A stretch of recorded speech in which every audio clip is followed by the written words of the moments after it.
للہ رب العالمین والعاقبۃ للمتقین والصلاة والسلام علی سید الانبیاء والمرسلین قال اللہ تعالی فی القرآن المجید بسم اللہ الرحمن الرحیم فذکر ان نفعت الذکری سیذکر من یخشی ویتجنبها الاشقی الذی یصلی النار الکبری ثم لا يموت فیہا ولا یحیا۔ صدق اللہ العظیم۔ رب اشرح لی صدری ویسر لی امری واحلل عقدۃ من لسانی یفقہوا قولی۔ ان اللہ وملائکتہ یصلون علی النبی یا ایہا الذین آمنوا صلوا علیہ وسلموا تسلیما۔ مل کے پڑھیے صلاۃ والسلام علیک یا رسول اللہ وعلی آلک واصحابک یا سیدی یا حبیب اللہ۔ صلاۃ والسلام علیک یا رحمۃ للعالمین وعلی آلک واصحابک یا سیدی یا خاتم النبیین۔ نہایت معزز و محترم حاضرین و سامعین، قرآن آسان کورس کی مبارک ساعتیں بڑی تیزی کے ساتھ بیتتی چلی جا رہی ہیں اور یہ وقت ہمارے ہاتھوں سے بہت تیزی سے گزر رہا ہے۔ آج انشاءاللہ العزیز یہ سورہ اعلیٰ کی اگلی آیات کا خوبصورت موقع ہے، اور میں نے آپ کے سامنے آیت نمبر 9 سے آیت نمبر 13 تک پڑھنے کی سعادت حاصل کی ہے۔ گزشتہ درس میں آیت نمبر 8 تک گفتگو کی گئی تھی۔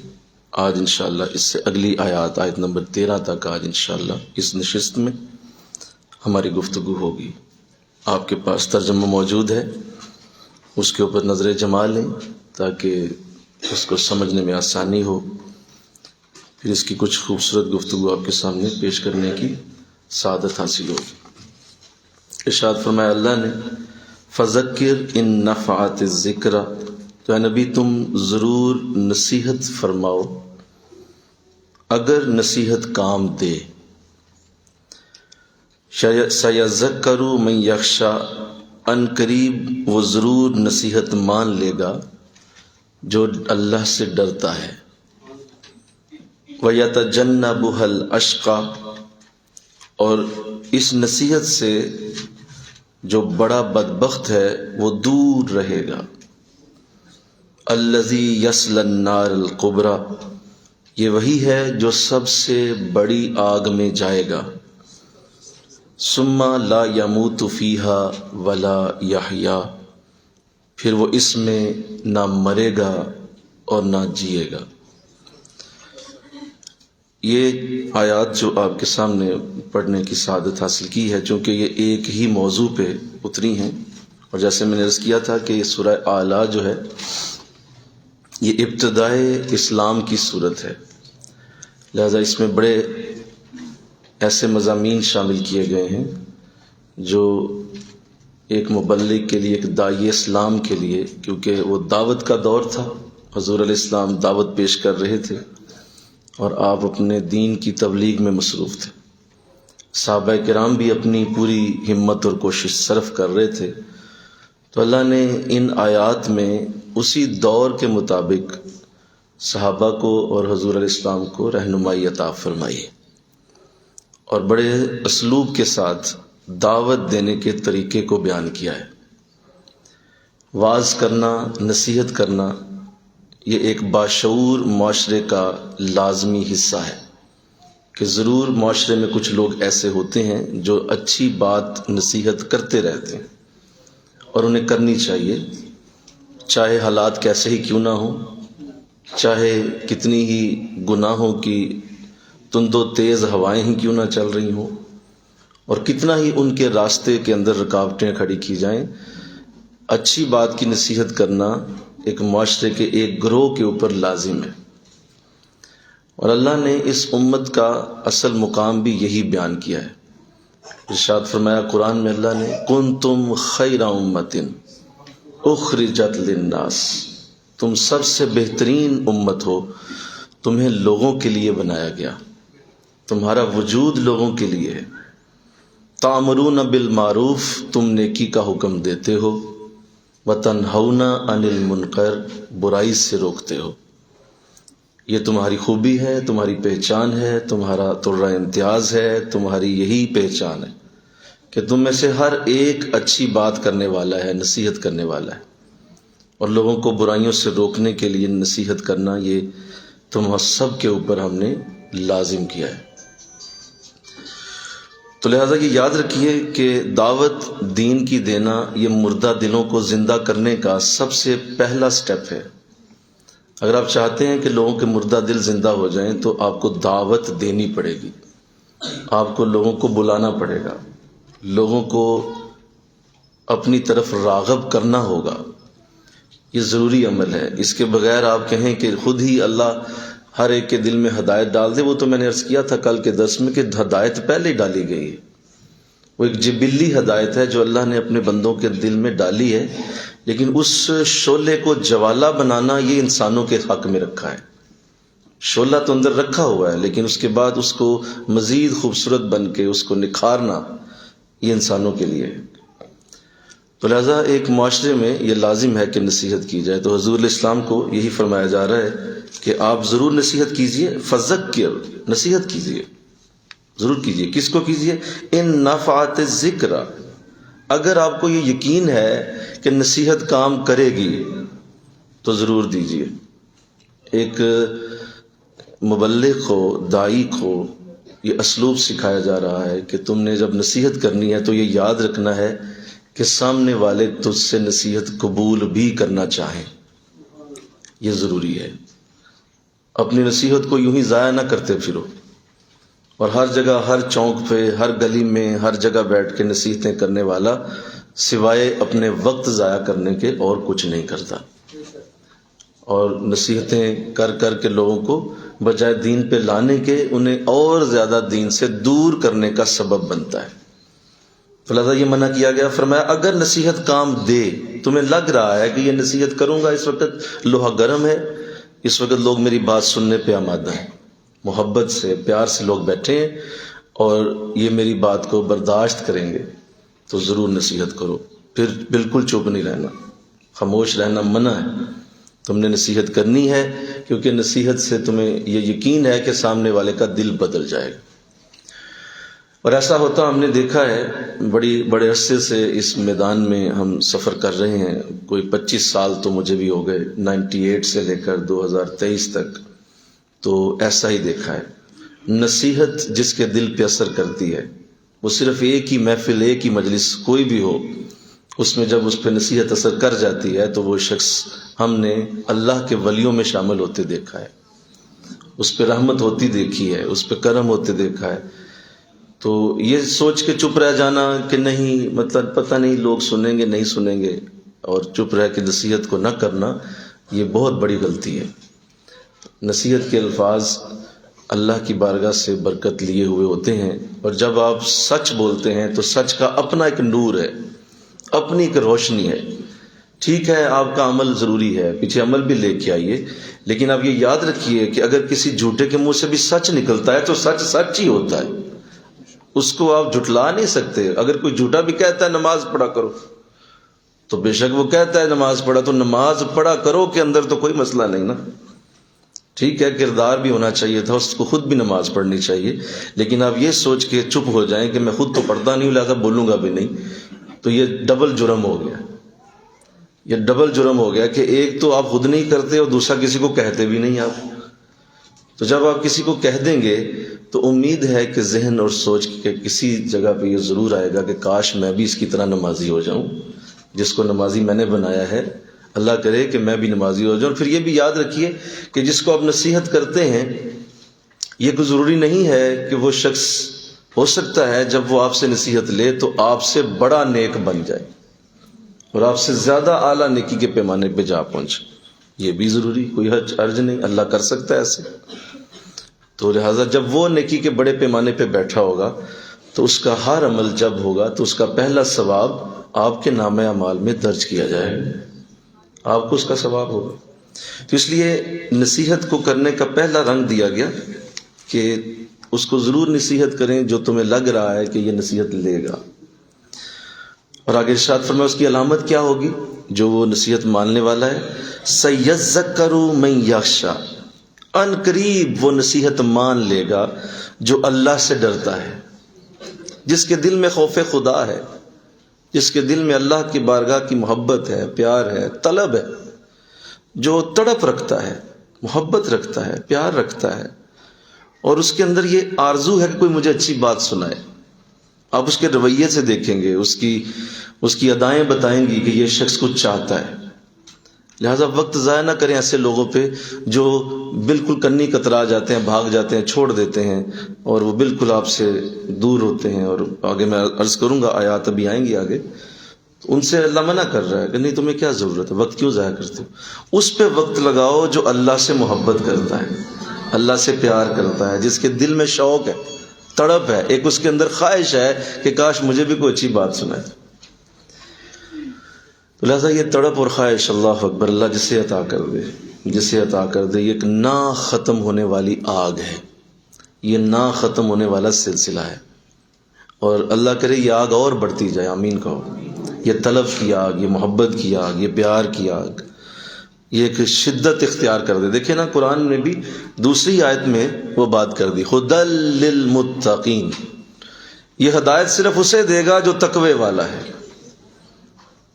لاک کر دیا قرآن نے، اپنے آپ کو لاک کر دیا کہ تم میرے اندر نہیں جا سکتے ہو جب تک تمہارے اندر تقوی نہیں۔ پڑھتے جاؤ، مجھے پڑھتے جاؤ، تمہارے اندر تقوی نہیں ہے، اللہ سے ڈرنے کا، توبہ کا، اپنے گناہوں پہ نادم ہونے کا، کچھ اندر سے جذبہ جو درد کا، تکلیف کا، تڑپ کا، وہ نہیں ہے، تو کہا نہیں، ھدی للمتقین، اس کی ہدایت صرف متقین کو ملے گی۔ لہٰذا کوئی دوسرا قرآن سے کچھ نہیں لے سکے گا۔ تو یہ بڑی اہم بات ہے جو قرآن نے کی ہے کہ نصیحت اسے ہی کی جائے جو تم سے خود رغبت کر کے پوچھے، خاموش رہا جائے، اور اپنے اس پیغام کو ضائع نہ کیا جائے۔ یہ قیمتی موتیوں کی طرح ہوتے ہیں، یہ لفظ نہیں ہوتے، سنو میں کیا کہہ رہا ہوں، یہ لفظ نہیں ہوتے، یہ ہیرے ہوتے ہیں جو لوگوں کی جیبوں میں جب چلے جائیں تو لوگ وزنی ہو جائیں، مالدار ہو جائیں۔ یہ اتنے خوبصورت لفظ ہوتے ہیں جو ساری زندگی کے لیے کافی ہوتے ہیں۔ کوئی اچھی الفاظ کی ترتیب تمہارے ذہن میں اتار دے، لفظوں کا خوبصورت اس کو اللہ نے ملکہ دیا ہو، تو وہ لفظ نہیں بولتا، وہ تو پھول برساتا ہے اپنی زبان سے۔ اس کے لفظوں کو اب لفظ نہ کہیں، وہ پھول ہوتے ہیں۔ تو اس کو ضائع نہ کرو نا کسی بے وقوف کے آگے جو نہیں اس بات کو سننا چاہتا، اور اس کے اندر یہ خوبی نہیں ہے کہ وہ تقوی والا ہے یا اللہ سے ڈرتا ہے۔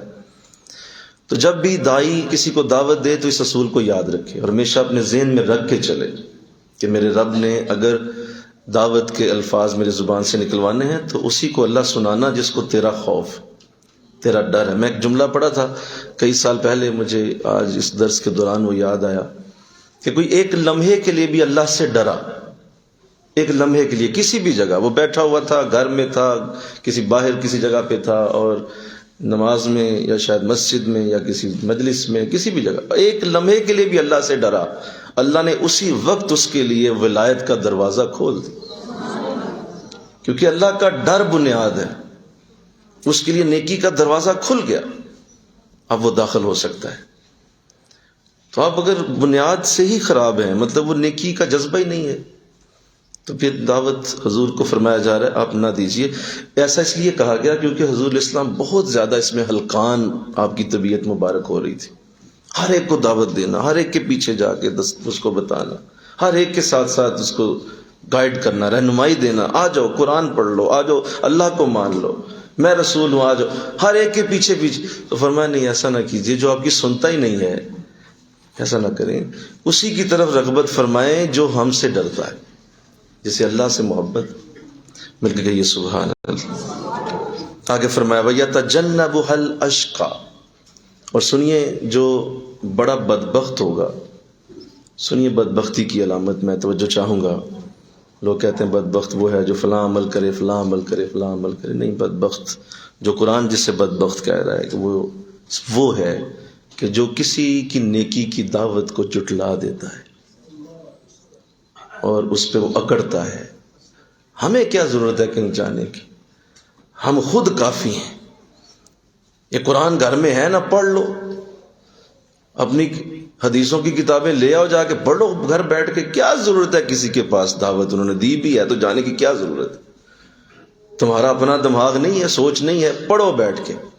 جھٹلا دے اس دعوت کو اور اس کو نہ مانے اور کہے کہ میں خود ہی کافی ہوں، اس سے بڑا ظلم، اس سے بڑی زیادتی نہیں ہو سکتی کہ آپ کسی بھی حالت میں اپنے آپ کو پرفیکٹ سمجھیں اور کسی بھی حالت میں یہ جانیں کہ میں چونکہ عمر زیادہ ہو گئی ہے، چونکہ میں نے پڑھ بہت لیا ہے، چونکہ میرے جو ہے وہ میرے مرشد بڑے کامل ہیں، میرے فلاں چیز ہے، مجھے جانے کی ضرورت نہیں ہے، طلب تمہاری ہے نہیں۔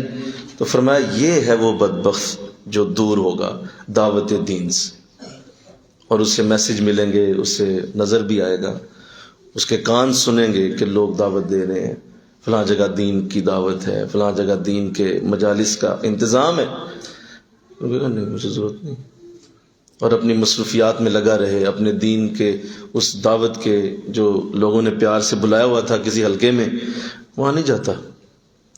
فرمایا کہ یہ اس سے بڑا وہ بدبخت دور رہے گا، فرمایا وہ دور رہے گا، وہ نہیں آئے گا، اس کا دل نہیں لگے گا تمہاری مجلس میں، شوق نہیں ہوگا اسے، وہ ایسا شخص ہے کہ اس کو بدبخت کہا گیا۔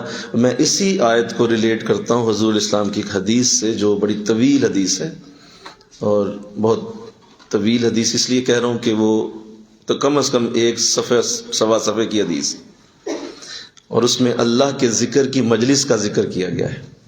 جہاں مجلس سے ذکر ہو رہی ہو اس میں فرشتے حاضر ہوتے ہیں، میں اس کا خلاصہ عرض کرتا ہوں۔ فرشتے حاضر ہوتے ہیں، فرشتے واپس جاتے ہیں، اللہ سے عرض کرتے ہیں مولا ہم حاضر ہوئے تھے فلاں جگہ مجلس سے ذکر ہوئی۔ اللہ پوچھتا ہے کہ کیا ان لوگوں نے مجھے دیکھا؟ کہا نہیں دیکھا۔ فرمایا اگر مجھے دیکھ لیتے تو پھر کیسا ذکر کرتے میرا؟ فرمایا اچھا کیا مانگ رہے تھے؟ فرمایا مولا تیری جنت مانگ رہے تھے۔ فرمایا جنت دیکھی ہے؟ کہا نہیں دیکھی۔ تو فرمایا اگر دیکھ لیتے تو کیسی مانگتے؟ فرمایا کس سے پناہ مانگ رہے تھے؟ کہا دوزخ سے۔ کہا دوزخ دیکھی؟ کہا نہیں دیکھی۔ تو فرمایا اگر دیکھ لیتے تو کیسی پناہ مانگتے؟ فرشتوں کی یہ حاضری مکمل ہوتی ہے اور فرشتے اپنے رجسٹر سمیٹتے ہیں، فرماتے ہیں مولا اجازت ہے ہم اگلی مجلس سے ذکر ڈھونڈنے کے لیے نکلیں، رپورٹ تجھے دے دی ہے۔ تو اللہ کی بارگاہ سے وہ لفظ اترے، فرمایا کہ سنو سنو مجھ سے بھی پھر ضمانت لے جاؤ، جتنے وہاں حاضر ہوئے میں نے سب کو جنت عطا کر دی، میں نے سب کو مغفرت دے دی، بخش دیا سب کو۔ فرشتے خوش ہو گئے، چہروں مسکراہٹیں آ گئیں، واہ کمال ہو گیا مولا، تو نے سب کو معاف کر دیا۔ فرمایا ہاں سب بخشے گئے۔ فرشتے کہتے ٹھیک ہے مولا اجازت، ہاں اجازت ہے لیکن سنو سنو غلط فہمی نہ لے کے چلے جانا، غلط فہمی نہ لے کے چلے جانا۔ آؤ میں تمہیں بتاؤں کہ میں نے ایسا کیا کیوں ہے۔ اس لیے کہ وہ جہاں مجلس ذکر میں گئے تھے وہاں ایک شخص ایسا بیٹھا ہوا تھا کہ اس کے قریب جانے والا کوئی بدبخت رہ ہی نہیں سکتا، لہذا وہاں خوش نصیبی ہے۔ تو یہاں کہا وہ بدبخت ہے، دور ہوگا۔ کس سے دور ہوگا بولو؟ اس اللہ والے سے، اس ذکر کے نظام سے، اس نصیحت کے مقام سے، جہاں نصیحت ہو رہی ہے، جہاں اچھی بات ہو رہی ہے، جہاں گفتگو ہو رہی ہے۔ لوگ سمجھتے ہیں کہ یہ مطلب وقت ضائع کرتے ہیں لوگ بیٹھ کے، کہتے ہیں یہ کیا، اس کی کیا ضرورت ہے؟ سب کو پتہ ہے سچ بولنا چاہیے، سب کو پتہ ہے نماز پڑھنی چاہیے، سب کو پتہ ہے نیک کام کرنے چاہیے۔ بھئی پتہ سب کو ہے، عمل بھی ہے تمہارا؟ عمل کہاں ہے؟ عمل والوں سے ملتا ہے، عمل والوں کی قربت سے ملتا ہے۔ پتہ سب کو ہے، کس کو نہیں پتہ بتائیں؟ 5ویں کلاس کے بچوں کو پوچھیں، وہ بھی اسلام کی موٹی موٹی باتیں سنا دے گا۔ تو پھر یہ دین کے حلقے کیوں قائم کیے جاتے ہیں؟ پھر یہ ذکر کی مجالس، یہ نصیحت کرنے کا طریقہ، یہ جو بار بار بلا بلا کے بتانا، یہ کیوں کیا جا رہا ہے؟ ایسا اس لیے کیا جا رہا ہے کسی مجلس میں تو کرم ہوگا انشاءاللہ، فضل ہوگا، ورنہ مجلس ذکر کی برکت تو ہاتھ آئے ہی آئے گی۔ وہ جو ذکر کی مجلس ہو رہی ہے اس کی برکت تو ضرور ملے گی نا، بولو۔ تو اس لیے اس ذکر کی نصیحت کی مجالس کا ہونا اور اس سے دور ہونے والے کو قرآن بدبخت کہہ رہا ہے۔ اور آگے اس کی سزا بیان کی، الذی یصلی النار الکبریٰ، فرمایا یہ چھوٹی موٹی آگ بھی نہیں جسے اللہ بڑی آگ کہے، استغفر اللہ، اللہ بڑی آگ کہے، اللہ ویسے ہی کہہ دے آگ میں جائے گا، تو اللہ کی آگ، تو کہا یہ بڑی آگ میں ڈالا جائے گا۔ اس کا مطلب یہ ہے کہ دوزخ کے بھی درجے ہیں، دوزخ کے بھی بولو درجے ہیں، دوزخ کی بھی سٹیپس ہیں، منازل ہیں۔ جس طرح جنت کی منازل ہے، ایک جنت سے دوسری جنت، دوسری سے تیسری، چوتھی اور ساتویں جنت تک۔ آقا اسلام نے ارشاد فرمایا ایک جنت کا دوسری جنت سے فاصلہ اتنا ہے کہ یاد رکھو جتنا زمین سے آسمان کا فاصلہ، اور جس طرح تم زمین سے آسمان کی طرف دیکھتے ہو، جس طرح ستارے نظر آتے ہیں، ایسے ہی اوپر سے جنتی نیچے کی جنت کو جب دیکھے گا تو اتنا فاصلہ ہوگا۔ اس طرح مطلب یہ ہوا کہ جنت کے بھی درجے، ایسے ہی دوزخ کے بھی درجے۔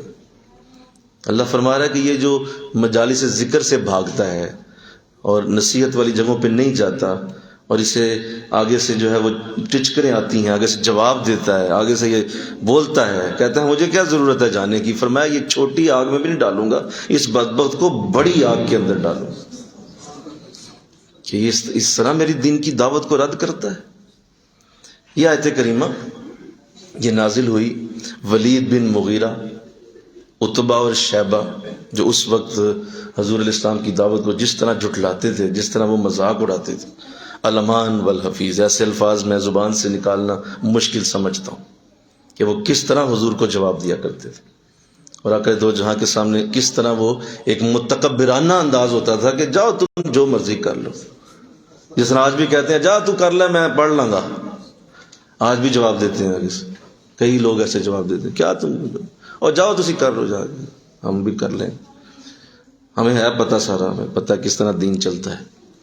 تو اس طرح کے الفاظ بولتے تھے اور متکبرانہ انداز ہوتا تھا، تو اللہ نے ایسا زبردست انداز اختیار کیا، فرمایا چھوٹی آگ بھی نہیں بڑی آگ کے اندر ڈالو، اور پھر آگے بھی فرما کے حد کر دی کہ ایسی آگ ہوگی نہ جیے گا نہ مرے گا۔ لیکن نزع کا عالم جو ہے وہ کتنا خطرناک ہوتا ہے۔ نزع کہتے ہیں نہ انسان جی رہا ہوتا ہے نہ بولو مر رہا ہوتا ہے، سینٹر میں ہوتا ہے، نہ جی رہا ہے نہ مر رہا ہے، نزع ہے، جان نکل نہیں رہی، چلو نکل جائے خلاصی ہو جائے، یا جان رہے زندگی رہے تو خلاصی ہو جائے، یا نکل جائے تو موت آ جائے خلاصی ہو جائے۔ یہ جو درمیان کی سٹیج ہے وہ بڑی سخت تکلیف دہ نزع، تو اللہ فرما رہا ہے میں بھی اسے اسی طرح رکھوں گا، نہ موت آئے گی نہ زندگی ملے گی، دونوں طرف سے محروم کر دوں۔ تو اللہ اسے محفوظ فرمائے، آمین کہو۔ جس دور میں آپ سے بات کر رہا ہوں دین کی دعوت دینے والے اول تو ہیں ہی کوئی نہیں، بہت تھوڑے لوگ ہیں دین کی دعوت دینے والے، کیا وہ دین کی مجالس ہیں، دین کے حلقے ہو رہے ہیں، اور زیادہ تر تو اپنی طرف ہی بلا رہے ہوتے ہیں، اور ان کا مقصد یہ ہوتا ہے کہ آئیں گے تو چلو اور مرید اکٹھے ہو جائیں گے، آئیں گے تو اور ذرا ہمارا اور جو ہے وہ ہمارے ادارے کا چرچا ہو جائے گا، آئیں گے تو اور ہماری جو ہے وہ ذرا اور زیادہ لوگ ہمارے پاس آئیں گے، چندے زیادہ اکٹھے ہو جائیں گے، یا 10 دیگیں اور پک جائیں گی۔ تو اس طرح کا انداز بھی ہے نا، تو دین کی دعوت سب تو نہیں ایک جیسی دے رہے، اللہ کی طرف بلانا اس سے بڑی اور کیا خوبی ہو سکتی ہے۔ قرآن کہتا ہے اس سے بھی بہتر کسی کی بات ہو سکتی ہے جو اللہ کی طرف بلائے، اس سے بھی خوبصورت بات کی جا سکتی ہے، اس سے بھی پیاری بات کی جا سکتی ہے کہ کوئی اللہ کی طرف بلائے اور کہے کہ رب کی طرف آؤ، تو اس سے بڑی اور کیا بات ہے۔ تو اللہ توفیق دے، آپ سب کو دے، آمین کہو، آمین کہو، اللہ سعادت دے۔ تو اسی ضمن میں اب مفسرین نے انہی آیات کے نیچے اولیاء اور وہ لوگ جو دین کی دعوت دینے والے ہیں اور داعی ہیں دین کے، ان کے اوصاف لکھے، ان کی خوبیاں، کہ وہ کیا کیا خوبصورت خوبیاں ہونی چاہیے ایک داعی کے اندر۔ ایک تو قرآن نے جو بیان کی وہ بھی لکھی ہے، اور پھر اس کے ضمن میں پھر ظاہر ہے مفسرین کے اپنے ذہن، اپنی سوچ اور اپنے بہت سارے ان کے ظاہر خوبصورت خیالات ہوتے ہیں، تو وہ اس کو بھی لکھ دیتے ہیں کہ یہ ہمارے ذہن میں بھی آ رہا ہے کہ اگر کوئی دین کی طرف دعوت دینے والا ہے تو ان چیزوں کا خیال رکھے، انشاءاللہ کہیے۔ اللہ آپ سب کو یہ توفیق دے۔ میں اس کی فضیلت پہ نہیں جاؤں گا کیونکہ یہ موقع نہیں ہے، فضیلت بہت بڑی ہے دین کی دعوت دینے والے کی، بہت بڑی فضیلت ہے، وہ کبھی آپ خود سے سمجھیے گا کہ دین کی طرف دعوت دینے والے کا مقام کیا ہے، میں اس طرف نہیں جاتا، تو صرف اس کے اوصاف کی طرف ذرا دھیان کیجیے۔ پہلا وصف یہ ہے کہ دین کے داعی کو چاہیے، یا جو چاہتا ہے کہ وہ دین کی دعوت دے، اور اس نے جب علماء سے سنا، صوفیاء سے، بزرگوں سے سنا کہ دین کی دعوت دینے والے کا مقام بہت بڑا ہے، تو اس کا جی چاہا کہ اللہ مجھے بھی یہ سعادت دے، جیسے میرا چاہا تھا آج سے کئی سال پہلے جب حضرت صاحب سے یہ چیزیں سنی تھیں، تو دل چاہا کہ اللہ توفیق دے دے، سعادت دے دے۔ تو مجھے یاد ہے کہ آپ جو ہے وہ جمعہ جب پڑھایا کرتے تھے حضرت صاحب، تو میں جا کے آپ کے ممبر پہ سب سے پہلے قریب جا کے بیٹھتا تھا، اور اکثر جو ہے وہ کوئی بھی نہیں ہوتا تھا مسجد میں، جب جمعہ کے لیے جب میں جاتا تو سب سے پہلے جاتا تھا اور جا کے ممبر کو صاف کرتا تھا کہ اس پہ ایک داعی بیٹھتا ہے، اس پہ ایک دین کی دعوت دینے والا۔ شوق بڑا تھا نا، تو شوق طوفان سمندر وانگو دل وچ ٹھاٹھا مارے، تو وہ جب انسان کے اندر پیدا ہوتی ہے تو پھر وہ اس طرف چلتا ہے کہ اللہ مجھے بھی یہ سعادت دے۔ تو اللہ آپ کو دے، آمین کہو، اللہ آپ کو دے۔ تو سب سے پہلی خوبی جو ایک داعی میں ہونی چاہیے وہ ہے لوگوں میں اپنی طرف رغبت پیدا کرے۔ یہ پہلی خوبی ہے، کیا پیدا کرے؟ اپنی طرف رغبت۔ اپنی طرف رغبت کا مطلب یہ ہے کہ لوگوں سے مانوس ہو، لوگوں سے مانوس ہو، لوگ اس سے مانوس ہو جائیں، لوگوں کے اندر ایک پیار سا، محبت سا پیدا ہو اس کے لیے۔ اور اس کے لیے میں آپ کو قرآن سے حضرت ابراہیم علیہ السلام کی وہ بات یاد کراتا ہوں، توجہ کیجیے گا۔ اللہ نے ابراہیم علیہ السلام سے محبت بڑی فرمائی ہے۔ ابراہیم علیہ السلام آپ کے خلیل اللہ بھی ہیں اور بڑا پیار تھا۔ تو ایک دن حضرت ابراہیم علیہ السلام نے اللہ سے یہ سوال فرمایا، قرآن نے اس کا ذکر کیا کہ ابراہیم علیہ السلام نے پوچھا، مولا تو کس طرح زندہ کرتا ہے، مردے کو زندہ کیسے تو کر لیتا ہے، اور کس طرح تو قیامت کے دن زندہ کرے گا لوگوں کو، کہ ان کی ہڈیاں بکھر چکی ہوں گی، وہ ریزہ ریزہ ہو چکے ہوں گے، ان کا سرما بن چکا ہوگا، لیکن تو کیسے زندہ کر لے گا؟ تو فرمایا کہ ابراہیم آپ سے یوں کریں کہ آپ 4 پرندے لیں اور ان 4 پرندوں کو پہلے اپنے ساتھ مانوس کریں۔ کیا کریں بولو؟ اپنے ساتھ مانوس کریں، اپنے ساتھ ان کا پیار تمہارا اتنا ہو جائے، ان 4 پرندوں کو پہلے مانوس کریں اور پھر انہیں ذبح کر دیں۔ ذبح کر کے پھر ان کا گوشت غلط ملت کر دیں، آپس میں مکس کر دیں، ایک پرندے کا دوسرے کے اندر ڈال دیں، دوسرے کا تیسرے میں، تیسرے کا چوتھے میں، اور یہ سارے گوشت مکس کر دیں۔ اور مکس کر کے آپ نے فرمایا، قرآن کہتا ہے کہ اس کو 4 پہاڑیوں پہ علیحدہ علیحدہ رکھ کے آئیں، 4 پہاڑیوں پہ رکھ کے آئیں اس کو۔ تو ابراہیم علیہ السلام نے ایسا ہی کیا، اس کو ذبح پہلے مانوس کیا پرندوں کو کچھ عرصے کے لیے، پھر ذبح کیا، ذبح کر کے وہ گوشت جو ہے پھیلا دیا۔ تو اللہ نے اپنی بارگاہ سے جب حکم دیا کہ اب یہ سارے زندہ ہو جائیں، تو ابراہیم علیہ السلام نے دیکھا کہ وہ گوشت آسمانوں کی طرف بلند ہوا، جس کا جو تھا وہ آپس میں جڑنا شروع ہو گیا، اور وہ 4 پرندے اپنا اپنا گوشت لے کے دوبارہ سے پر چڑھے اور دوبارہ اڑ کے ابراہیم کے پاس آ گئے، کیونکہ مانوس ابراہیم سے تھے بہت۔ تو اس آیت اور اس واقعے میں جو میں بات کرنا چاہتا ہوں وہ یہ ہے کہ اگر تم کسی کو مانوس کر لو گے نا تو تم اسے ذبح بھی کر دو تو انکار نہیں کرے گا۔ میں کہوں نا سبحان اللہ۔ ہم مانوس نہیں کرتے، لوگ ٹھوکی جائیں گے ان کے اوپر باتیں، نیکی کی بات سنا سنا کے اس کو سر پہ توڑے مارتے جائیں گے، وہ مانوس ہے نہیں، آپ سے کیسے سنے گا آپ کی بات؟ آپ اسے پہلے اپنے ساتھ ایک رغبت تو دلائیں، اور وہ رغبت کیسے پیدا ہوگی؟ اس شخص کا احساس کریں، خود سلام لیں، اس سے خود ملے، جا کر خود اس سے کہیں ہاں جی کیسے ہیں آپ؟ یعنی کہ علامہ صاحب بیٹھے ہوئے ہیں اور علامہ صاحب جو ہے وہ دور سے نظر آ رہے ہیں، بس نہیں، یہ کوئی بات نہیں، اس طرح کی تبلیغ حضور کی تبلیغ نہیں، مانوس ہونا ہے انشاءاللہ کو، لوگوں کے اندر رہنا ہے، ان سے محبت کا جذبہ پیدا ہو، اللہ توفیق دے۔ اس کے بعد فرمایا کہ یاد رکھو تمہاری جو دعوت ہے اس کے اندر اثر اس وقت تک نہیں آئے گا اگر تم وطن کے لیے دو گے کہ میرے وطن میں بڑی خوبی آ جائے، وطن کے لیے محنت کرو گے، تو وطن تجھے کیا دے دے گا بھائی؟ کیا دے دے گا؟ تمہارا ملک تمہیں کہاں تک دے سکتا ہے؟ کیا تمہیں عزت دے گا؟ تو نشان حیدر دے دے گا زیادہ سے زیادہ، اس سے زیادہ اور کیا دے گا تجھے؟ یا کہہ دے گا جی فلاں جی بہت بڑے، آؤ میں تمہیں ستارہ امتیاز دے دوں، آؤ یہ چھوٹا سا سٹار لگا کے تو اب پھرتے رہو گلیوں میں، سٹار تمہیں دے دیا ہے، تو کیا کرے گا زیادہ سے؟ علاقے کے لیے آپ کر رہے ہیں تو علاقے والے کتنا کو پیار دے لیں گے آپ کو، لوگوں کے لیے کر رہے ہیں تو لوگ کتنی کو محبت دے لیں، کتنا کو ہاتھ چوم لیں گے، کتنا کو تمہارے لیے محبت کے وہ انداز بنا لیں گے؟ نہیں، نہ وطن، نہ علاقہ، نہ لوگ، تمہاری دعوت صرف اللہ کے لیے ہونی چاہیے، صرف اللہ کے لیے۔ 1000 دفعہ سوچ کے اٹھو کہ اگر جانا ہے تو اللہ کے لیے جانا ہے، میرا قدم اللہ کے لیے اٹھے گا، صرف اللہ کے لیے بات کروں گا، اللہ کے لیے بولوں گا، کوئی سنے نہ سنے، کوئی آئے نہ آئے، کوئی برا سمجھے اچھا سمجھے، اللہ کے لیے بات ہوگی۔ یہاں تک اگر توفیق مل گئی تو وہ رب کتنی قوت رکھتا ہے۔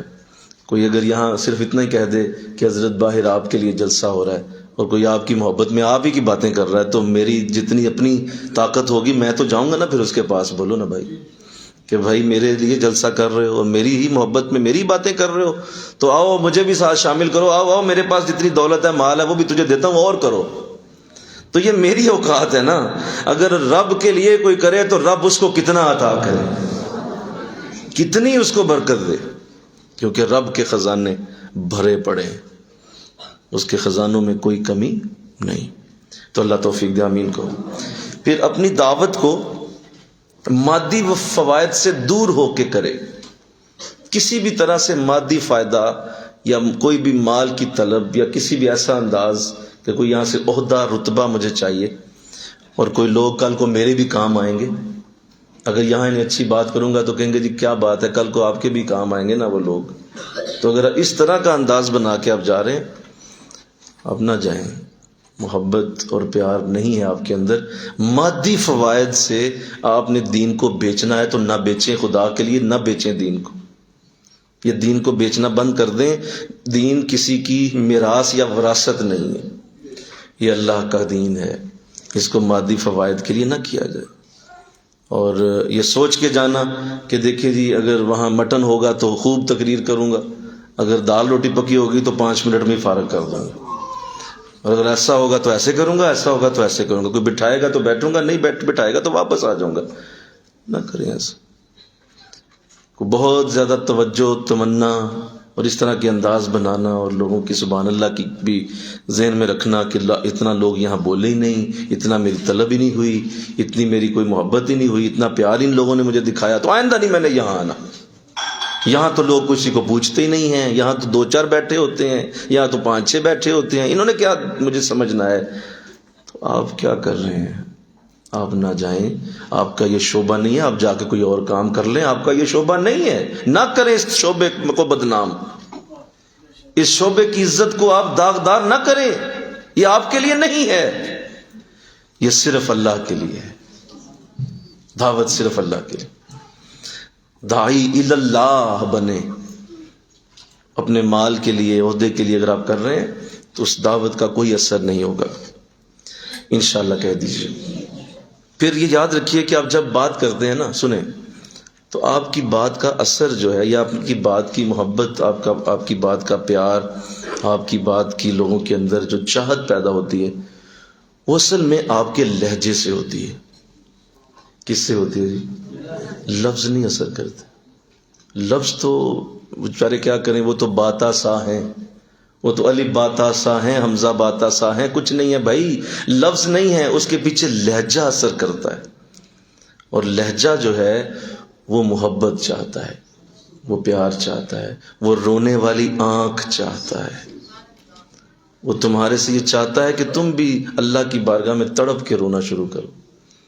اور اگر آپ لوگوں کو رلانا چاہتے ہیں، خود نہیں رونا چاہتے، تو آپ فضول ہیں، آپ نہیں دعوت دے پائیں گے۔ اپنے آپ کو پہلے رلانے کی، اپنے آپ کو رونے کی عادت ڈالیں، آپ کی آنکھوں میں آنسو پہلے آئے، آپ کی آنکھیں پہلے تر ہوں، کسی کو دین کی بات سناتے سناتے پہلے رونا آپ کا فرض ہے۔ یہاں تو لوگ روتے ہی نہیں، یہاں تو لوگ بات، تو آپ کب روئے ہیں جی؟ آپ اپنی بات بھی تو دیکھیں، آپ نے کب اللہ کی بارگاہ میں ایسی عادت پیش کی ہے، حالت پیش کی ہے جو اللہ آپ پہ رحم کرے؟ یہ بڑا اعلیٰ معاملہ ہے کہ اس لہجے کا اثر ہوتا ہے جو آپ بات کر رہے ہوتے ہیں، لہذا اس لہجے کو اللہ سے مانگیں، انشاءاللہ کہیں کہ مولا مجھے بولنے والا لہجہ دے دے، جیسے حضرت موسیٰ نے مانگا تھا، رب اشرح لی صدری ویسر لی امری واحلل عقدۃ من لسانی، مولا یہ جو میری زبان کی گرہ ہے نا اسے کھول دے۔ یہ زبان کی گرہ کا مطلب وہ جو اندر میرے گرہ لگ گئی ہے، جو لہجہ نہیں ہے میرے پاس، مجھے وہ لہجہ دے دے مولا، مجھے وہ لہجہ۔ یہ دعا مانگی حضرت اگر یہ چھوٹی بات ہوتی تو موسیٰ جیسا نبی نہ مانگتا اس سے، خود ہی مل جاتی اگر، خود ہی آٹومیٹک اللہ دے دیتا. کہا نہیں موسیٰ مانگو، مجھ سے مانگو یہ کہ یہ کتنا قیمتی معاملہ ہے. ایک تو شرح صدر مانگا، مل کے کہو سبحان اللہ. کہا میرا سینہ کھول دے، اور پھر کہا میری زبان کی گرہ کو کھول دے، اور پھر آخر میں دعا بھی کی کہ لوگ میری بات سمجھ بھی جائیں، جو میں کرنا چاہتا ہوں بات سمجھ جائیں. بیچارے پتہ نہیں اس لیول کے ہیں یا نہیں، مولا تو انہیں بڑا کر دے، میری بات سمجھ جائیں گے، ان کے ذہنوں میں آ جائے میں کیا کہنا چاہتا ہوں. تو اللہ تمہیں توفیق دے، آمین کہو. پھر ایک داعی کو چاہیے کہ وہ اپنی دعوت پر پورا یقین رکھ کے بات کرے، اس کے اندر یقین کی قوت ہو. جو وہ بات کر رہا ہے اسے پورا یقین ہو وہ سچ بول رہا ہے، اور اس کا لہجہ بتائے کہ یہ سچا آدمی ہے، اور اس کے لہجے کی خوبی اور اس لہجے کا نور یہ لوگوں کو کنوے کر دے کہ تمہارے آواز میں سچ ہے، یقین کی قوت ہے. آپ جب بات کر رہے ہیں خود آپ کو یقین ہے کوئی نہیں کہ پتہ نہیں یہ ہونا ہے یا نہیں، تو لوگوں کو کیا دلا رہے ہیں یقین. وَاعْبُدْ رَبَّكَ حَتَّى يَأْتِيَنَكَ الْيَقِينُ. اللہ کی عبادت وہاں تک کرو، قرآن کہتا ہے اللہ کی عبادت وہاں تک کرو کہ تمہیں یقین آ جائے، یقین کی قوت تمہارے اندر اتر جائے. مجھے یقین ہے میں جو کہہ رہا ہوں وہ سچ کہہ رہا ہوں. جیسے آقا علیہ السلام نے فرمایا تھا اگر میرے دائیں ہاتھ پہ چاند اور بائیں ہاتھ پہ سورج بھی رکھ دیا جائے، میرا یقین سن لو تم اس دعوت کو نہیں روک سکتے، تم نہیں روک سکتے. یہ سچ ہے، یہ سچ ہے، اپنی جگہ خود بنا لے گا، تمہیں کہنے کی ضرورت نہیں ہے. یقین رکھو تمہاری بات اگر سچی ہے تو اللہ تمہیں پہنچائے گا. بے یقینی سی بات کرنا، اور جسے کہتے ہیں کہ ٹلی بات کر دینا، اور ایسی بات کر دینا جس کے اندر جو ہے وہ کوئی زور ہی نہیں ہے، تو یہ نہیں، وہ کوئی اس کا فائدہ کوئی، وقت ضائع ہو گیا. تو پھر میں دعوت پہ پورا یقین رکھے، جو بات کر رہا ہوں اللہ اسے ضرور دے گا انشاءاللہ. اور اللہ اپنے بندے کے اس یقین پہ چلتا ہے. پتہ نا آپ کو حدیث پڑھی ہے نا آپ، اللہ کس پہ چلتا ہے؟ اپنے بندے کے یقین پہ. میرے بندے نے جو میرے بارے میں سوچا میں وہی کر دیتا ہوں، جو میرے بارے میں وہ سوچتا ہے، میرا بندہ یہ چاہ رہا ہے کہ یہ ہوگا، تو اللہ فرماتا ہے میں اپنے بندے کے یقین کو نہیں توڑتا. وہ جو کہتا ہے میں کہتا ہوں ٹھیک ہے میرے بندے تو نے سوچ لیا ہوگا یہ، تو اللہ توفیق دے، آمین کہو.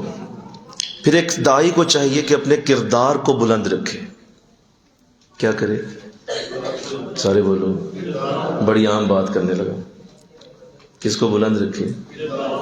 اپنے کردار کو بلند رکھے، یعنی اس کی پرسنالٹی کے اندر کوئی ایسا ذوف نظر نہ آئے، کوئی ایسی وہ مطلب جسے کہتے ہیں کہ ادھر بیٹھا تو جھوٹ بول دیا، ادھر بیٹھا جھوٹ بول دیا، ادھر کسی بندے سے فراڈ کر گئے، ادھر کسی کے پیسے مار لیے، ادھر جو ہے وہ کسی سے کہا کہ 4 بجے آؤں گا 8 بجے پہنچے، ادھر جو ہے وہ بات کی تھی کہ محترم یہ میں پیش کر دوں گا آپ کو، کل آئیے گا اور کل آ کے مجھ سے یہ چیز لے جائیے گا، اگلے دن گولی کرا دی، پرسوں آئیے گا، چوتھ آئیے گا.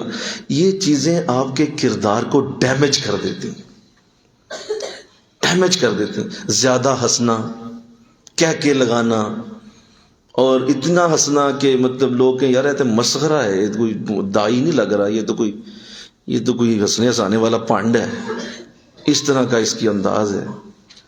یہ کردار کو ڈیمیج کر دیتی ہیں چیزیں. دائی سنجیدہ طبیعت کا مالک، مل کے کہو نا سبحان اللہ. سنجیدگی، ہاں کبھی ہنسنا، کبھی پیار محبت وہ اچھی باتیں ہیں، کبھی کبھی ہونا بھی چاہیے، لیکن آپ کی طبیعت کے اندر ایک سنجیدگی ہے، ایک متانت ہے، ایک وقار ہے، ایک خوبصورتی ہے، ایک بڑی پیاری سی ادا ہے جس کو باریک ذہن ضرور فیل کرے گا یار اس بندے میں بڑی خوبی ہے. باریک ذہن اسے سمجھ جائے گا. آپ کا دیکھنا، آپ کا بولنا، آپ کا چلنا، آپ کا ایون مڑ کے دیکھنا، یہ بھی لوگوں پہ افیکٹ کر جاتا ہے. اگر آپ اللہ کے داعی ہیں تو آپ کی ایک ایک ادا سے رب کی جھلک نکلتی ہے، ایک ایک ادا سے، یہاں تک کہ ہلکا سا مسکرانا بھی. اللہ حضور اسلام کے لیے صحابہ کیا کیا کرتے تھے کہ جب حضور نماز پڑھاتے تو بعض صحابہ کونوں میں کھڑے ہوتے تھے، دور کھڑے ہوتے تھے کیا انداز تھا کہ جب دور کھڑے ہوتے تو ہلکا سا آنکھ کو یوں کرتے تو حضور کی گال مبارک نظر آتی. وہ دیکھنا چاہتے تھے کہ نبی نماز میں کیسا نظر آتا ہے. پیچھے سے تو نہیں دیکھ پاتے تو ذرا دور سے دیکھوں کیسے چہرہ چمکتا ہے میرے نبی کا نماز. تو دائی کے اوصاف میں بلندی کردار ہوتی ہے. وہ بڑا بلند کردار کا حامل شخص ہوتا ہے. اللہ مجھے بنایا، آپ کو بنایا، آمین کو. بلندی کردار. اس طرح کی چھوٹی چھوٹی چیزوں سے اپنے آپ کو ڈیمیج نہیں ہونے دیتا، کبھی نہیں کرے گا وہ ایسے. اگر کہیں معاملہ ایسا بنتا ہے تو وہ ضرور اس کے اوپر گرفت کرے گا، کہے گا نہیں یار یہ میری خوبی نہیں ہے، اپنے آپ کو دوبارہ سے صحیح راستے پہ لائے گا. کیونکہ کردار کی چمک عبادت سے زیادہ ہے، عبادت سے زیادہ. یہ کیا میں نے بولا؟ سارے بولو جی. آپ محراب ڈال دیں ادھر 2 اور آپ جو ہے وہ کسی بندے کا 100 روپیہ ناپ لینا تو وہ 2 چھوڑ کے آپ محراب چھوڑ کے پوری مسجد ڈال دیں ماتھے پر، اس کا کوئی فائدہ نہیں. آپ نے کسی بندے کا 100 روپیہ ناپ لیا ہے اور وہ لینے آیا ہے اور آپ نے نہیں دیا اسے اور آپ نے اسے فراڈ کر دیا ہے تو وہ 2 محراب کیا کریں گے آپ کے؟ اس کا کوئی فائدہ نہیں. جیسا کہ دائی نے اپنے کردار کے اوپر ذرا سی بات دیکھیں. مجھے اس دن بھی ساتھی کہتے ہیں حضور 40 سال پہلی زندگی پہ بات کریں. میں کیا بات کروں اس پہ؟ کیا نظر نہیں آ رہا ساری دنیا کو کہ حضور 40 سال تک صرف کردار دکھاتے رہے پوری دنیا میں. کائنات نے صرف حضور کا کردار دیکھا. سچ بولنا، امانت داری، دیانت داری، ایفائے عہد، کوئی وعدہ کبھی جھوٹا نہیں کیا، کبھی کسی کے ساتھ ایویں ہینکی پھینکی ادھر ادھر کی نہیں ماری، اس طرح کے انداز نہیں کیا. تو اسلام کی بنیادیں حضور نے 40 برس میں رکھی ہیں. 40 سال حضور کو لگے ہیں اسلام کی بنیادیں پر کرنے میں. اور اس کے اوپر جب بلڈنگ کھڑی کیا وہ تو 23 سالوں میں کھڑی کر لی آپ نے. وہ تو 23 برس میں بلڈنگ کھڑی ہو گئی ساری. اصل کام بنیادیں بھرنے کا ہوتا ہے کسی بلڈنگ میں. بلڈنگ کھڑی کرنا کون سا کام ہے؟ وہ تو مستری آ جاتے ہیں، وہ تو ریت بجری سیمنٹ اکٹھا ہو کے وہ شروع ہو جاتی ہے، لوگ بنا دیتے ہیں. بنیادیں بنانا کام. یہ کردار کی بلندی اللہ ہم سب کو دے، آمین کہو. اور ہمارے جو آج داعی ہیں، دین کی طرف بلانے والے، ان میں یہی کمیاں ہیں کسی نہ کسی لیول پہ. لہذا چونکہ وہ لیول کسی نہ کسی جگہ میٹ کر جاتا ہے، لہذا اتنی ہی دعوت خراب رہ جاتی ہے، اس کا نور ختم ہو جاتا ہے، اس کی برکت ختم ہو جاتی ہے. اللہ توفیق دے، آمین کہو. اس کے بعد فرمایا کہ ایک داعی کو چاہیے کہ اصل چیز، اب سنیں میری بات، کہ وہ جب دعوت دے گا لوگوں کو تو اس کو ظاہر ہے ہر جگہ سے پھولوں کے ہار نہیں پڑنے، ہر جگہ سے پیار محبت نہیں ملتا، سارے آپ کو اچھے الفاظ سے یاد نہیں کرتے. آج بھی آقا دو جہاں صلی اللہ علیہ وسلم کے لیے بڑے بڑے عجیب لفظ بولے جاتے ہیں. ٹھیک ہے حضور کی ہستی کا معاملہ بہت بڑا ہے اور بڑے بڑے پیار کے الفاظ بھی ہیں، لیکن آپ دوسری طرف بھی تو دیکھیں نا، آئینہ ذرا صحیح دکھائیں لوگوں کو. بہت سارے الفاظ آج بھی بے شمار نبی آج بھی دعویٰ کر دیتے ہیں میں بھی نبی ہوں. تو لہذا بدتمیزی برداشت کرنے کا جذبہ یہ ایک داعی کا حسن ہے، خوبصورتی ہے. لوگ بدتمیزی کر جاتے ہیں، لوگ واہیاتی کر جاتے ہیں، لوگ جو ہیں وہ بے ادبی کر جاتے ہیں، لوگ آگے سے ٹچکریں اور مذاق اڑاتے ہیں اور ایسا لفظ بول جاتے ہیں. اب داعی صاحب جو ہیں وہ ہو کے تو جسے کہتے ہیں بد دل ہو کے اور مایوس ہو کے بیٹھ گیا گھر میں اور کہہ رہے ہیں نہیں اب میں نے نہیں جانا. کیوں؟ وہاں لوگ میری بہت بدتمیزی کر رہے ہیں، بہت بدتمیزی ہے، بدتمیز لوگ ہیں، میں نہیں جانا. تو بھائی یہ اب کیا دعوت کا کام بدتمیزی برداشت کرنے سے تو شروع ہوتا ہے. یہ تو شروع ہی تب ہوگا جب آپ سے لوگ کچھ کہیں گے. بھائی شیطان کو تکلیف ہی نہیں ہو رہی تو آپ دین کا کام کیا کر رہے ہیں؟ شیطان کو تکلیف ہونی چاہیے، لوگوں کو تکلیف ہونی چاہیے. اور جس دن آپ کے سامنے کوئی کھڑا ہو جائے اور یہ کہہ دے، کوئی بدتمیزی کر دے، سمجھ دیں کہ اسی دن تو دین کی دعوت کا آغاز کیا آپ، اسی دن تو مزہ آیا. یہ کیا بات ہوئی کہ آپ صرف پھولوں کے ہی عادی ہیں؟ اگر اللہ کی طرف سے ایسے دن بھی آ گئے ہیں تو اس کا مطلب ہے کہ اب اللہ آپ کو نہ دے ایسے دن. آقا دو جہاں کی سیرت نہیں پڑھی آپ نے؟ بولو حضور کی سیرت میں سوائے بدتمیزی برداشت کرنے کی اور ہے کیا؟ حضور نے بدتمیزی برداشت کی ہے، ہر ایک کی ہے.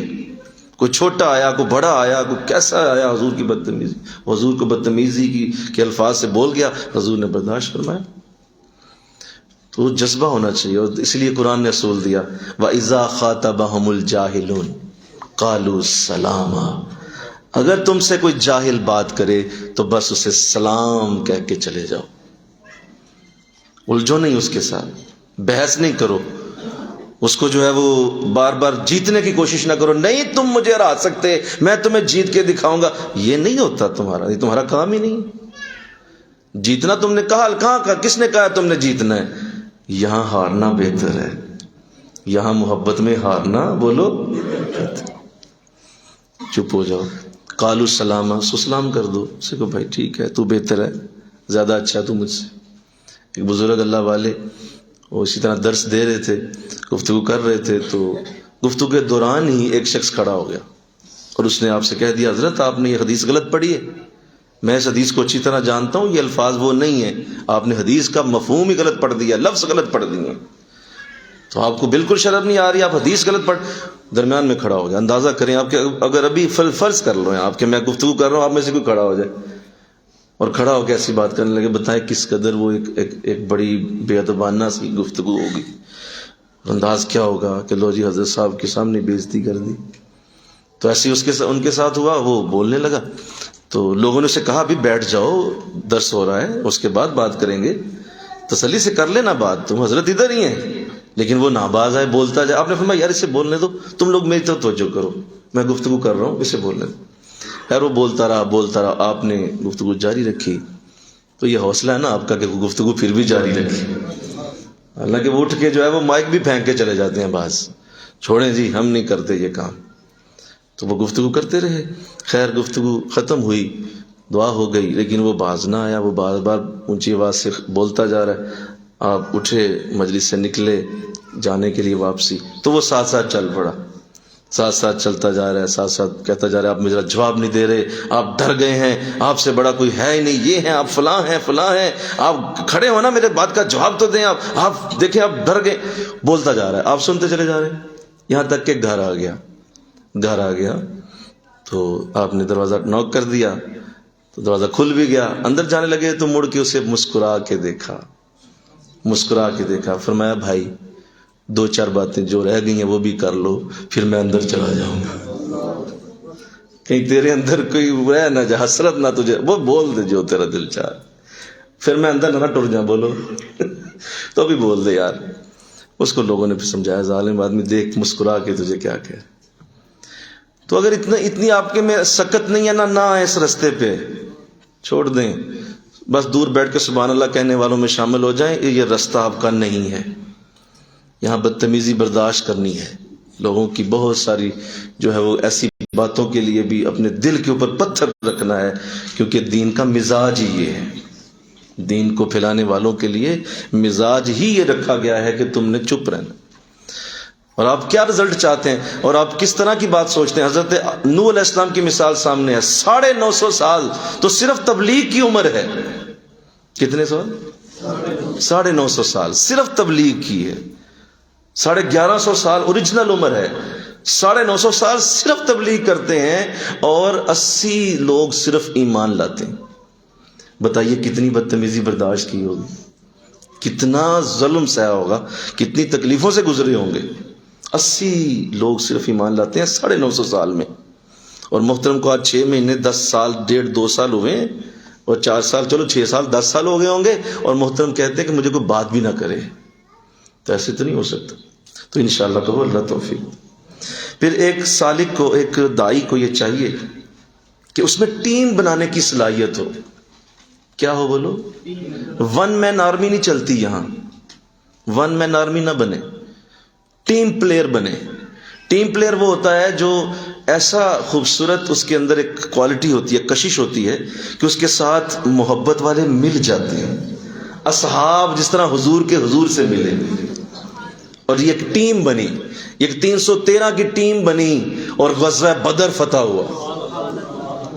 حضور اکیلے تو نہیں بدر لڑنے گئے، بولو بھائی.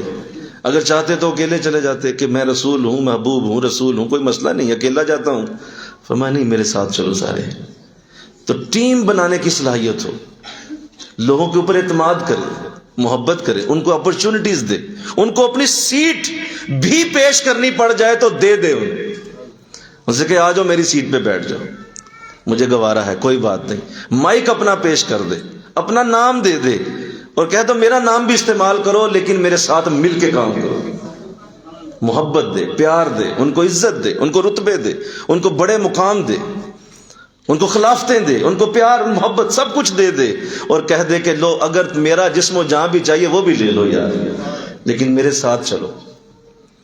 اگر ٹیم بنانے کی صلاحیت ہے تو ایسے شخص کو تم کبھی بھی ہرا نہیں سکو گے، کہ وہ چند لوگوں کو اپنے ساتھ ملاتا ہے، اور وہ ملاتا بھی انہیں ہے جو بڑے خلوص والے لوگ ہیں۔ وہ ایسے لوگوں کو نہیں آنے دیتا اپنے پاس جو 2 نمبر ہیں اور بھاگے ہوئے ہیں دین سے اور بے نماز ہیں اور جھوٹے، نہیں، نیک لوگوں کو اپنے ساتھ ملانے کی خوبی رکھتا ہے، وہ اس کے اندر یہ خوبی ہے۔ تو اللہ توفیق دے، آمین کہو۔ قائد بنے لوگوں کا، آگے چلنے کی صلاحیت ہو، آگے موو کرنے کی صلاحیت ہو اس کے اندر، اور وہ یہ چاہتا ہو کہ لوگ میرے پیچھے چلیں اور میں اس کو نیک راستے پہ لے کے چلوں گا۔ اللہ کی بارگاہ میں بھی دعا کرتا ہوں، مولا میں نے تو صرف یہ کہہ دیا ہے کہ میرے پیچھے چلو، چلاؤں گا تیرے پیچھے، مقصد تو ہے، نام اپنا استعمال کر رہا ہوں کہ چلو میرے پیچھے ہی آ جاؤ، لیکن میں مولا اپنے پیچھے نہیں چاہ رہا، میں تیرے بارگاہ میں لانا چاہتا ہوں، تیری بارگاہ میں پیش کرنا چاہتا ہوں۔ تو لیڈر بنے، اکیلا ہی لگا رہا ہے، اکیلا ہی پھر رہا ہے، اکیلا ہی بیٹھا ہوا ہے، اکیلا ہی وہاں پہ جو ہے 1.5 کی مسجد الگ بنا کے بیٹھا ہوا ہے، کوئی نہیں آ رہا، کوئی نہیں بیٹھ رہا، تو سمجھ لو کہ اس میں لیڈر بننے کی خوبی نہیں ہے، اس کے اندر وہ اٹریکشن نہیں ہے کہ لوگ بیٹھ سکیں اس کے پاس۔ حضور کے اندر یہ بہت زیادہ ہے، آقا دو جہاں کے اندر یہ بہت زیادہ تھی، اور آپ کا روب تو 3 میل کے فاصلے پہ اثر کر جاتا تھا، اتنا روب تھا شخصیت کے اندر، اتنی محبت۔ اور دیہاتی بالکل ان پڑھ، جن کو ایک لفظ بھی کبھی زندگی میں پڑھا نہیں تھا، وہ بھی حضور کے پاس کھینچے چلے آتے تھے۔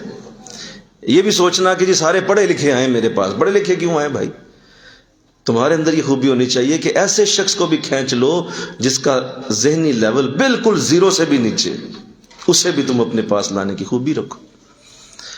تو حضور اسی طرح دیہاتی بھی آ کے بیٹھ جائے، اور اللہ نے تعریف کی، فرمایا اے نبی لن تالہم، تیری زبان اتنی میٹھی ہے کہ اس میٹھی زبان سے یہ دیہاتی بھی کھینچے چلے آتے ہیں۔ تیرا نبی ہونا یہ جانتے ہی نہیں، رسول ہونا یہ جانتے ہی نہیں، محبوب ہونا یہ جانتے ہی نہیں، تو بڑی برکتوں، تجھے نے کیا پتا، یہ تیری زبان سے کھینچے چلے آتے، تیری بڑی میٹھی زبان، تو لیڈر ہے۔ تو یہ خوبی اللہ عطا کرے، آمین کہہ دو۔ اس کے بعد بڑی خوبصورت بات سنیے، آخری بات، ہمیشہ یہ یاد رکھیے کہ جب تک کوئی خود نہیں جلتا وہ کسی کو جلا بھی نہیں سکتا۔ If you want to shine like a sun, you should burn like a sun۔ اگر تم نے سورج کی طرح چمکنا ہے تو اس کی طرح جلنا بھی سیکھو۔ راتوں کو اٹھ کے نفل پڑھنا، قرآن کے نغمے الاپنا، کوئی نعت اکیلے سن کے روتے رہنا، محبت اور پیار کا اللہ سے راتوں کو اٹھ کے راز و نیاز کرنا، اور تہجد کے وقت اٹھ کے سجدہ کر کے کئی منٹ سجدوں میں گزارتے رہنا، صبح جب اٹھو گے نا تو وہی نور لوگوں کے دلوں میں جائے گا۔ اگر ان میں سے کچھ بھی خوبی حاصل نہیں ہے، اور وہ تڑپ، وہ آنسوؤں کی جھڑی، وہ جو محبت کے انداز، وہ جو پیار کے انداز جو اللہ نے تمہیں خلوت میں دیے، اگر وہ نہیں ہے تو چھوڑ دو، پھر بھی تم اس راستے کے مسافر نہ بنو۔ فضول میں لوگوں کا وقت ضائع کرو گے اور لوگوں کے پیچھے پڑ جاؤ گے بس، اور ڈنڈا لے کے نکل پڑو گے، ہوگا کچھ نہیں، کیونکہ آپ خود جلے ہوئے نہیں، خود آپ کے اندر وہ خوبی نہیں ہے۔ آقا دو جہاں نے جب اپنی یہ دعوت پیش کی تھی، آپ کو میں بار بار یاد کراتا ہوں، یا ایھا المزمل قم اللیل الا قلیلا۔ اے نبی کمال ہو گیا، تمہیں اتنی فکر ہے لوگوں کی۔ اچھا فکر لوگوں کی تھی، خود راتوں کو اٹھ کے عبادت کیا کرتے تھے۔ لوگوں کی فکر ہے تو لوگوں کے اوپر محنت کرے نا، جا کے خود راتوں کو حضور کھڑے ہو کے عبادت کرتے ہیں۔ اللہ فرماتا ہے یہ آپ کیا کر رہے ہیں، تھوڑی دیر کھڑا ہوا کریں، اتنا لمبا کلام، اتنا لمبا قیام کرتے ہیں آپ۔ تو اس راز کو سمجھو، حضور نے دعوت دینے سے پہلے راتوں کی عبادت کی ہے. انشاءاللہ کہو، اللہ توفیق دے. سنا کرو راتوں کی اس تنہائی کی آواز کو، سنو، اٹھو. اور اگر تم اپنی آواز میں اثر پیدا کرنا، مجھ سے بہت سارے لوگ پوچھتے ہیں، یہ اللہ کی دین ہے، یہ اللہ کی رحمت ہے، اللہ کا فضل ہے، میرے حضرت کی دعا ہے، میرے حضرت کا مجھ پہ بہت بڑا کرم ہے کہ مجھ سے لوگ یہ سوال کرتے ہیں کہ جی کیسے آپ نے یہ لہجہ لیا ہوا ہے. تو میں ان سے ایک ہی بات کرتا ہوں کہ یہ صرف راتوں کے درود شریف کا صدقہ ہے. یہ درود شریف کا نور ہے، یہ درود شریف کی برکت. بہت درود شریف پڑھا، اتنا پڑھا کہ کپڑوں سے خوشبو آئی. تو وہ درود شریف کا نور، وہ آپ کی جو پرائیویٹ محنت ہے نا، وہ پرائیویٹ محنت کریں گے تو کسی پہ اثر پڑے گا. پرائیویٹ محنت ہی کوئی نہیں. صرف آپ رٹ کے چند باتیں، چند حدیثیں سنائیں گے، اس سے کیا ہوگا؟ وہ پرائیویٹ محنت پیچھے ہوگی. اور یاد رکھو، یہ پرائیویٹ محنت ہمیشہ کسی شیخ کے آگے سر جھکا کے ہوتی ہے. کبھی بھی آپ شیخ کے بغیر نہیں چل سکتے. اپنے حضرت کے نور کے بغیر چلیں گے تو کبھی داتا صاحب جیسی برکت نہیں آ سکتی، معین الدین چشتی اجمیری جیسا نور نہیں آ سکتا، غوث اعظم جیسی برکتیں نہیں آ سکتی. کیونکہ یہ سارے کسی پیر کے مرید تھے، یہ سارے کسی اللہ والے کے آگے سر جھکایا کرتے تھے. زمانے کے اولیاء ہیں لیکن کسی کے آگے اپنے زانوے تلمس طے کیے تھے، بیٹھے تھے، سر جھکایا تھا اور کہا تھا حضرت اپنا کچھ بھی نہیں ہے، سب کچھ آپ ہی کا ہے. جب ایسا ہوگا تو پھر وہ نور، وہ برکت جو پیچھے سے حضور کی بارگاہ سے چلتی ہوئی آ رہی ہے، وہ پھر اس کے سینے سے تمہارے سینے میں ٹرانسفر ہوگی. یہ آخری بات اس لیے کی تاکہ کہیں غلط فہمی میں نہ رہ جانا کہ وہ شیخ کا نور اور برکت ہوتی ہے، ان کی دعائیں ہوتی ہیں. جب آپ بیٹھے ہوتے ہیں، بات کر رہے ہوتے ہیں تو پیچھے شیخ کی دعا چل رہی ہوتی ہے. وہ شیخ کی دعا ساتھ ساتھ چلتی ہے، بزرگوں کی دعا چلتی ہے. یہ لفظوں کی ترتیب کیسے بن جاتی ہے، یہ الہامی صورتحال کیسے پیدا ہو جاتی ہے. ایک ٹاپک پہ بات شروع کی، آپ اس ٹاپک سے ہلیں گے ہی نہیں. کیوں؟ کس نے تمہیں پیچھے سے اس دماغی قوت کو دیا ہوا ہے؟ وہ تمہارے ساتھ شیخ کی دعا چل رہی ہے، تمہارے مرشد کی دعا چل رہی ہے. لہذا وہ لفظوں کی ترتیب بنتی چلی جا رہی ہے، لفظوں کا نور نکل رہا ہے، الفاظ کے اندر ایک خاص ردم ہے. وہ ردم بنتا نہیں جب تک دعائیں نہ ہوں. تو وہ شیخ کی دعائیں ہوتی ہیں، میرے بیٹے کو اللہ برکت دے، اللہ میرے بچے کو برکت دے، میرا بچہ بڑا کام کر رہا ہے، اللہ اس کو اور بہتر کر، اور اس کو برکت دے، میری برکت بھی اسے دے دے. وہ پیچھے سے دعائیں کر رہا ہوتا. لہذا اس کی دعائیں پھر رد نہیں ہوتی، کیونکہ وہ دعائیں کسی صورت بھی اللہ ضائع نہیں کرتا جو اللہ کے دین کے لیے کی جائے. الحمدللہ. تو اللہ توفیق دے، آمین کہو، اللہ سعادت دے دے. اور یہ جو ابھی آپ کے سامنے میں نے آیات کریمہ سے جو بات کی، وہ تو آپ کے سامنے میں نے رکھی کہ قرآن حضور کو دعوت کا طریقہ سکھا رہا ہے اور بتا رہا ہے کہ آپ نے کس طرح لوگوں کو ذکر یعنی نصیحت کرنی ہے. یہ انداز ہونا چاہیے. تو میں نے اسی ضمن میں چند باتیں اس لیے آپ کے سامنے رکھی کہ آج بڑی ضرورت ہے ایسے داعی کی. اللہ آپ میں سے ایسے لوگوں کو پیدا کرے، آمین کہو. اللہ کسی کو وہ جذبہ دے دے جو دین کے لیے اس طرح کا داعی بنے. اور ہماری اولادوں کو اللہ توفیق دے، ہماری اولادوں میں یہ چیزیں پیدا ہوں کہ وہ دین کے داعی بنے، ڈاکٹر بھی بنے، وہ بہترین زندگی بنائیں، وہ بزنس مین بنے، وہ بہترین اپنے شعبے میں اعلیٰ بنے، لیکن داعی بھی بنے، دین کی طرف بلانے والا، اچھے کاموں کی طرف ترغیب دینے والا. اس سے خوبصورت بات کیا ہو سکتی؟ اس میں مزہ کتنا ہے یہ کیا جانے وہ لوگ. دیکھو لوگوں کو مزہ آتا ہے کسی کو اپنے ساتھ ملانے میں. اگر آپ کو کسی کو اپنے ساتھ ملا کر اللہ سے کی طرف لے جانے میں مزہ آئے تو بتاؤ اس سے بڑا مزہ کیا ہو سکتا ہے؟ کیا آپ بھی خوش ہو گئے کہ اس بندے کو میری وجہ سے اللہ کی طرف رستہ مل گیا؟ تو اس مزے کو لوگ جانتے نہیں، اس مزے کو پہچانتے نہیں، لہذا اس راستے کی طرف نہیں آتے.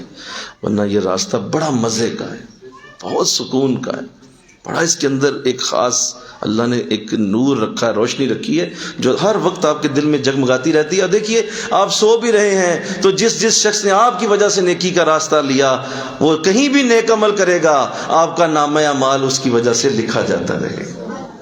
لہذا کوئی فرق نہیں، کتنی برکتیں آپ کو اللہ فری میں دے رہا ہوگا کیونکہ آپ نے لوگوں کو نیکی کا راستہ دکھایا. تو ہمیشہ اپنے آپ کو ٹیسٹ کرتے رہیں. یہ بات کر کے میں بات ختم کرنے لگا ہوں. ہمیشہ اپنے آپ کو ٹیسٹ کریں. نہ اپنے آپ کو دھوکے میں رکھیں، ٹیسٹ کرتے رہیں کیا کسی کو میری وجہ سے کوئی نیکی ملی۔ میرے حضرت آج تو خیر اب ایسا اب بہت کم کرتے ہیں آپ، لیکن شروع میں جب آپ نے خلافت دی اور آپ نے بڑی محبت فرمائی تو آپ یہ بات مجھ سے پوچھا کرتے تھے، اکثر پوچھتے تھے، اور آپ یہ بات کیا کرتے تھے۔ آپ تو خیر نہیں کرتے، چھوڑ دیا آپ نے، اس کی بھی کوئی وجہ ہوگی۔ تو آپ فرمایا کرتے تھے بھائی کوئی سکور ہوا ہے آگے، کوئی سکور کیا آپ نے؟ اور بولو کیا لفظ بولتے، کوئی رن کیا ہے، کوئی سکور کیا آگے، اور کہ اتنے کھلوتے وکٹ ہی؟ تو آپ کہا کرتے تھے حضور جی الحمدللہ۔